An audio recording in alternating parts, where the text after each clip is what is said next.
Plano ng Senado na may pasa ng anti-political dynasty bill bago matapos ang Marso. Nangunguna sa balita si News 5 Cent correspondent Mayan Los Baños. Mayan, anong natalakay sa pagdinig ng Senate Committee on Electoral Reforms?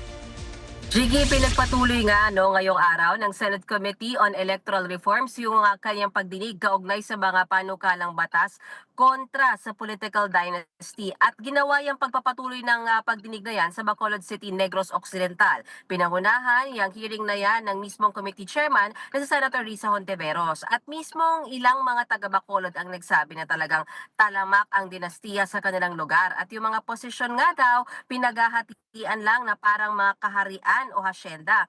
Pero alam mo Gigi, may ilang mga miyembro ng mismong mga political dynasty ang nagsalita doon sa pagdinig gaya na lamang ni Vice Mayor Justin Gatuslao. At para sa kanya ay supportado niya yung panukalang batas na yan. Particular Gigi yung pagbabawal sana na maipasa yung isang posisyon among relatives, yung prohibition of succession from third and fourth degree consanguinity. Jiggy, pakinggan natin yung bahagi ng pagdinig na yan. Sana ay mapasa ang batas na patunayan ng makapal ang mukha ng mga politiko natin at di nauubra ang self-regulation. Ito rin po ang sinisisi namin na naging ugat din ng korupsyon na dahilan ng kahirapan. It breaks the chain of continuous family control. It creates space for competition. It allows institutions to develop beyond personalities. At marami-rami din ba nagpahayag ng pagtutol dyan sa anti-political dynasty bill? Vicky, dito sa ikatlong pagdinig na ito at partikular na ginawa sa Bacolod City, walang tumutol doon sa anti-political dynasty pero may mga nagpahayag ng kumbaga ay katanungan. Gaya na lamang ng isang estudyante na nagtanong doon sa Q&A part ng pagdinig kung paano daw balulusot ang isang anti-political dynasty bill kung mismong sa Senado pa lang meron ng 8 magkakamag-anak o magkakapatid. So parang 1/3 na ng 24 senators ay magkakapatid. Pero si Senator Risa Hontiveros, hopeful daw siya na maipapasa dahil 2 doon sa 6 na authors ng anti-political dynasty bill sa loob ng 20th Congress ay mga miyembro rin ng dinastiya. Pakinggan natin ang bahagi ng kanilang pahayag, Gigi.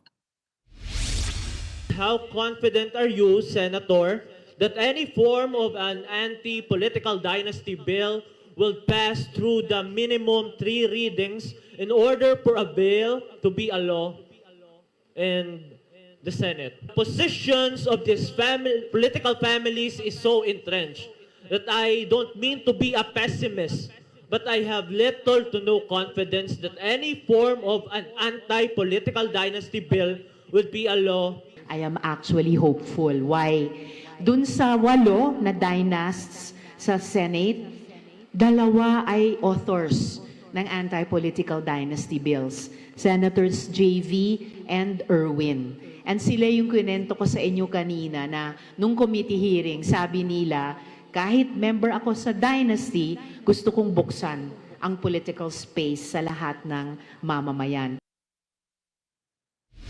Gigi, nagsalita din sa pagdinig yung ilang dating alkalde ng Negros Occidental at umaasa talaga sila na by this time, sana naman within the 20th Congress ay talagang maipasa na itong anti-political dynasty bill dahil malaking pag-asa para sa kanila na mismong anak ng Pangulo, si Congressman Sandro Marcos ay sinusuportahan itong panukalang batas na ito. Bagay na sinang-ayuna naman ni Senator Risa Hontiveros. Gigi?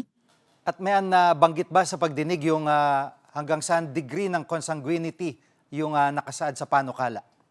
Yes, Gigi, talagang laging napag-uusapan yan. Kasi mahalaga talaga yung definition hanggang pang ilang consanguinity ba. So yung mismong chairman ng komite, Senator Risa Hontiveros, sabi niya kung siya yung masusunod, ang final niya na panukala hanggang 4th degree consanguinity sana yung bawal na tumakbo na mga magkakamag-anak. Pero batid din kasi ni Senator Hontiveros na dun sa 7 panukala na nakafile ngayon sa Senado, iba-iba yung kanilang prescription. Merong hanggang hanggang second degree lang, hanggang third degree consanguinity. Also the same, Jiggy, sa dami ng nakafile ngayon sa House of Representatives, magkakaiba rin yung gusto nilang level ng consanguinity. So dito sa pagkakataong ito, sabi niya Senator Risa, kailangan magkaroon talaga ng compromise, pag-aralan, upuan talaga nila ito at pag-usapan ng mabuti. Pero ang mahalaga, makapagpasa sila ng isang anti-political dynasty law na impactful o yung may kwenta at hindi lang naman yung basta-basta. So yan muna ang latest sa usaping ito. Jiggy, balik sa'yo.